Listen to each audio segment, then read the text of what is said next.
अभ्यास के बिना वैराग्य चाहते हैं तो बुआई के बिना कटाई करना चाहते हैं।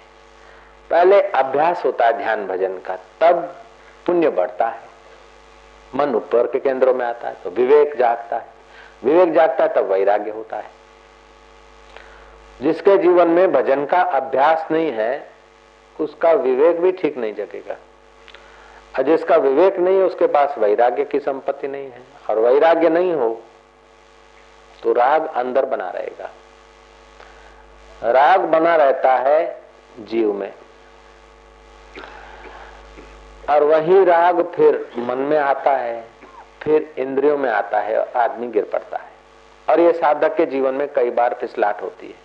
नहीं चाहता है कि काम में गिरूं लेकिन गिर जाता है, नहीं चाहता है क्रोध आ जाए लेकिन आ जाता है, नहीं चाहता है लोभ हो जाए लेकिन हो जाता है, नहीं चाहता कि समय बर्बाद हो जाए लेकिन हो जाता है। क्यों कि ये जड़ चेतन की जो ग्रंथि है उसमें ये आकर्षण पड़ा रहता है। कुछ समय तक तो उपवास के बल से, एकाग्रता के बल से, एकांत के बल से, तीर्थ यात्रा के बल से पति पत्नी अलग रहे, लेकिन फिर फिसल जाए। क्यों फिसलाट होती है कि वैराग्य नहीं है। वैराग्य क्यों नहीं होता कि अभ्यास नहीं है। इसलिए कृष्ण कहते हैं अभ्यास न तू कौन्तेय, अभ्यास कर। कौन किसको कह रहे कि कुंती नंदन है तू। कौन माना जैसे सूक्ष्म भाले की भाले की अणी सूक्ष्म होती है, ऐसे जिसकी बुद्धि सूक्ष्म है और तपस्विनी है उसका तो बेटा है। तो अभ्यास और वैराग्य से तू मन को वश कर सकता है। तो जो खाम खा का वैराग्य धारण कर लेते हैं, उपवास कर लिया, खाना पीना आधा कर दिया, नंगे पैर चलते हैं, उबाल के पानी पीते हैं, एकदम कड़ा कठिनाई से व्रत रखते हैं, अभ्यास तो नहीं होता लेकिन वैराग्य का खूब भाव दिखाते हैं, तो एक प्रकार का अहंकार आ जाता है कि हम संसारी थोड़े हैं। मैं तो 5 दिन से खाना नहीं खाया, ये तो रोज खाते। अपनी श्रेष्ठता का अहंकार और दूसरे को हेय देखने की भी दोष आ जाता है। लेकिन अभ्यास से जो वैराग्य आता है वो विवेक से जगता है, विवेक होता है। अभ्यास करने से विवेक जगता है, विवेक जगने से वैराग्य आता है, और वो बुद्धिमत्ता का वैराग्य है। वैराग्य के कई कारण होते हैं। कोई तो दुख से वैराग्य होता है। कोई कुटुंब में झगड़ाबाजी हो गई, कि क्या रोज रोज कल कल, चलो तामसी आदमी होगा तो आत्मघात करने को जाएगा, आत्महत्या, चलो डूब मरता हूं, चलो आपघात करता हूं। राजस होगा तो फरियाद करेगा, थोड़ा सात्विकता के तरफ थोड़ा झुकाव होगा और कुछ गड़बड़ हुई तो घर बार छोड़ के चलोगे, साधु हो जाएंगे। अथवा तो महिला हो जाएगी, बाल कटा लेगी, अपना साध्वी हो जाएगी, फिर पैदल यात्रा करते करते करते करते। अच्छा तो मैंने इतना वैराग्य किया, इतना है क्या, ये अंदर में थोड़ा भाव होता है कुछ करके दिखाने का, उसके लिए भी आदमी त्यागी व्यागी बन जाए। ये वैराग्य अभ्यास के बिना का वैराग्य है। जिसके जीवन में भगवान नाम का भजन है, विवेक है, उसका वैराग्य बड़ा कीमती वैराग्य है। वैराग्य के भी 5 प्रकार होते हैं। जय श्री कृष्ण। एक वैराग्य उसे यतमान कहा जाता है। यतन तो करता है छूटने का, लेकिन छूट नहीं सकता। जब सत्संग सुनता है या किसी की मृत्यु होती है या कभी शमशान में जाता है तो उसे होता है कि आखिर यहीं आना है, कुछ सार नहीं है, और कापड़े खरू જોઈએ, आ बधी लप छोड़वी જોઈએ, ऐसा होता है, लेकिन कर नहीं सकता। उसको शमशानी वैराग्य कहते हैं, यतमान। दूसरा होता है व्यतिरेक। कुछ लप तो छोड़ देता है, कुछ पढ़ने की गिरने की आदतें तो छोड़ देता है, लेकिन कुछ नहीं छूटती। वो व्यतिरेक है। तीसरा वैराग्य होता है वशीकार। इंद्रियों का आकर्षण तो छूट जाता है, लेकिन मन भी एक इंद्रिय है। मन के साथ संबंध बना रहता है। मन में कभी कभी राग आता है, लेकिन वो राग इंद्रियों के द्वारा अमल में नहीं आता, लेकिन अंदर में खिंचाव होता है। बीड़ी पीने का छोड़ दिया, अमुक छोड़ दिया, लेकिन ऐसी व्यक्ति को देखकर फिर आता है, फिर सावधान हो जाता है। तो उसका मन इंद्रियों में नहीं बहलने के कारण एकाग्रता बढ़ती है, और एकाग्रता बढ़ने से उसके पास सत्य संकल्प, सामर्थ्य, थोड़ी प्रसन्नता, थोड़ी सर्वज्ञता, कुछ अंश में ये सब सद्गुण आ जाते हैं। ये आने से कुटुंब में तो पूजा जाएगा,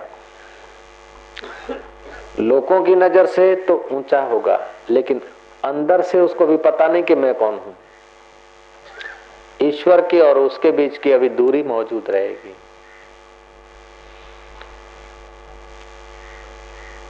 तो कभी कभी वाहवाही करने वाले मिल गए तो उसका वो वैराग्य का जो बल है, अभ्यास के बल से वैराग्य हुआ, वो अभ्यास छोड़ देगा तो फिर वो आ जाएगा नीचे। इसीलिए साधन भजन छोड़ना नहीं चाहिए जब तक साक्षात्कार न हो।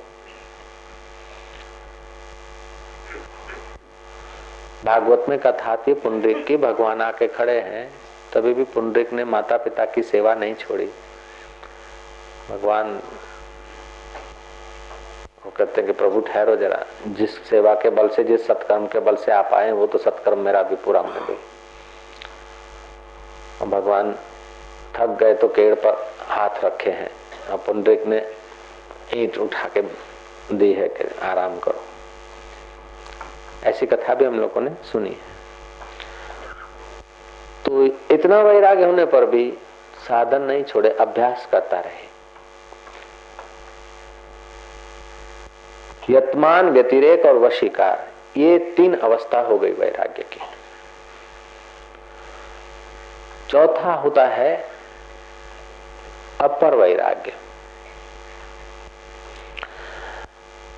उसमें आनंद रहता है, शांति रहती है, विषयों के तरफ आकर्षण नहीं रहता, लेकिन एकाग्रता हुई, एकांत में रहे तो शांति आनंद रहा। वो शांति, आनंद और एकाग्रता का उससे भी वैराग्य हो जाए तो फिर सर्वव्यापक परमात्मा में प्रतिष्ठा होती है। उसको पर वैराग्य बोलते हैं।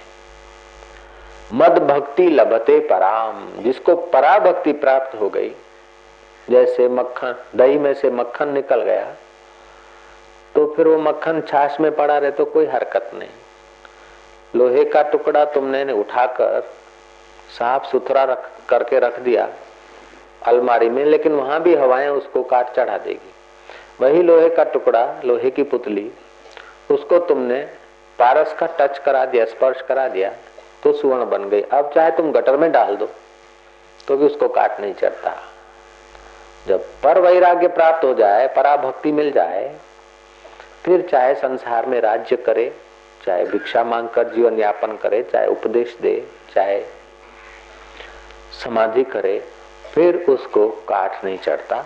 उसकी मति पर ब्रह्म में प्रतिष्ठित हो जाती है। बड़े बड़े कार्य करने पर भी उसको बर्डन नहीं होता, टेंशन नहीं होता, तो वो जीवन मुक्त महापुरुष हो जाते हैं। जैसे शंकराचार्य थे, बड़े बड़े काम किए, फिर भी कर्तृत्व भाव नहीं आया। हकीकत में ऐसी ऊंची अवस्था पाने के लिए हम लोगों का मनुष्य जन्म हुआ है, लेकिन अभ्यास नहीं करते हैं। अभ्यास क्यों नहीं करते? कि विवेक का उपयोग नहीं करते हैं। अगर विवेक का उपयोग करें कि हम जो कुछ कर रहे हैं, जो कुछ पा रहे हैं, आखिर उसका फल क्या? हमारे पास जो कुछ है और जो कुछ दूसरा पाएंगे, धन, मकान, यश, ये वो, अगर ईश्वर को नहीं जाना तो अंत में फिर क्या?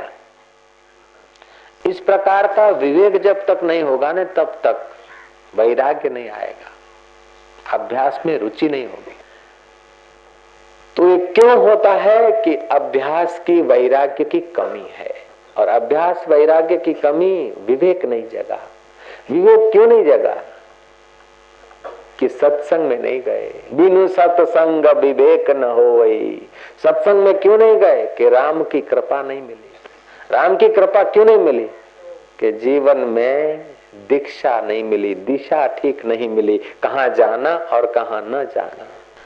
तो जिनके जीवन में दिशा नहीं है सत्कृत्य करने की या जीवन का मूल्य समझने की, उन लोगों को हरि चर्चा नहीं मिलती। बिनु सत्संग विवेक न हो। सत्संग के बिना विवेक नहीं होता। और राम कृपा बिनु सुलभ न सोई। ईश्वर की कृपा के बिना सत्संग सुलभ नहीं होता है। जब सत्संग मिल जाए और सत्संग पचने लगे तो आदमी को विवेक वैराग्य की प्राप्ति होती है। अभ्यास करता है। अभ्यास भी कई प्रकार का होता है। कार्य करने के पहले विश्रांति होती है, कार्य करने के बाद विश्रांति होती है। तो कार्य भी विश्रांति के लिए ही किया जाता है, न कि जंजाल बढ़ाने के लिए। काम करने के पहले आराम होता है, काम पूरा होने के बाद भी आराम होता है। तो काम भी आराम करने के लिए किया जाता है। तो कार्य करने का ढंग अच्छा हो तो कर्म की जाल से आदमी छूट जाएगा। सोचने का ढंग अच्छा हो तो सोच विचार करने वाले मन के जाल से छूट जाएगा। निर्णय करने का ढंग अच्छा हो तो बुद्धि बाई की पकड़ों से आदमी छूट जाएगा। तो ईश्वर ने हमको क्रिया शक्ति दी है, तो ऐसे कर्म करे कि कर्म के बंधनों से छूटे। परमात्मा ने हमें विचार शक्ति दी है, तो ऐसा विचार करे कि अविचार से छूट जाए। और परमात्मा ने हमने बौद्धिक निर्णय दिया है, तो ऐसा निर्णय करे कि देह को मैं मानकर जन्म मरण के चक्कर में न जाए, लेकिन जहां से मूल उठता है उसकी दिशा मिल जाए तो हमारा कल्याण हो जाए। तो भगवान कहते असंशय महाबाओ मने वायुरी दुष्कर्म। मन दुष्कर तो है, लेकिन अभ्यासेन तू कौन्तेय वैराग्येण गृह्यते। अभ्यास और वैराग्य से ये मन वश होता है। जो मन तीसरे नंबर के वैराग्य में आता है त्यों उसका अद्भुत सामर्थ्य आने लगता है। प्रसन्नता, सुख, कई दूसरी योग्यताएं बढ़ने लगती है। न देखे सुने पढ़े हुए शास्त्रों का रहस्य भी उसके द्वारा निकल आता है। वर्षों तक बाह्य पढ़ाई पढ़े, लेकिन कुछ वर्ष तक अभ्यास और वैराग्य करे तो बाह्य पढ़ाई वाला बाह्य रह गया, वो बहुत आगे निकल जाएगा। तो अभ्यास वैराग्य सचमुच में आपका परम धन है। इसलिए अभ्यास का आदर करो। 4 दिन अभ्यास करे, 2 दिन छोड़े नहीं। अभ्यास का आदर करना चाहिए और प्रतिदिन करना चाहिए, नियम से करना चाहिए। अपना नियम नहीं टूटना पाए। अब ये नियम टूट जाए तो दूसरे दिन उसे सवाया करे कि महाराज टाइम नहीं मिलता। टाइम नहीं मिलता तब नींद कर लेते हो, टाइम नहीं मिलता है तो अभी भी रोटी खा लेते हो, टाइम नहीं मिलता तभी भी थोड़े गपशप लगा देते हो। तो ऐसे ही भैया टाइम न भी मिले तभी भी थोड़ा बहुत अपना अभ्यास, अपना भजन कर लिया करो। तो ऐसा करके छोटी छोटी इच्छाएं और वासनाओं को पोषने के लिए अपना समय शक्ति का बलिदान नहीं करना चाहिए। वस्तुओं का बलिदान हो जाए तो हरकत नहीं, लेकिन समय शक्ति का बलिदान नहीं होना चाहिए। सब वस्तुएं देकर भी तुम्हारा बीता हुआ समय तुम नहीं ले सकते हो। तुम्हारी 50 साल की उम्र है, तुमने घर बना लिया, मकान बना लिया, गाड़ी बना ली, फ्रिज बना लिया,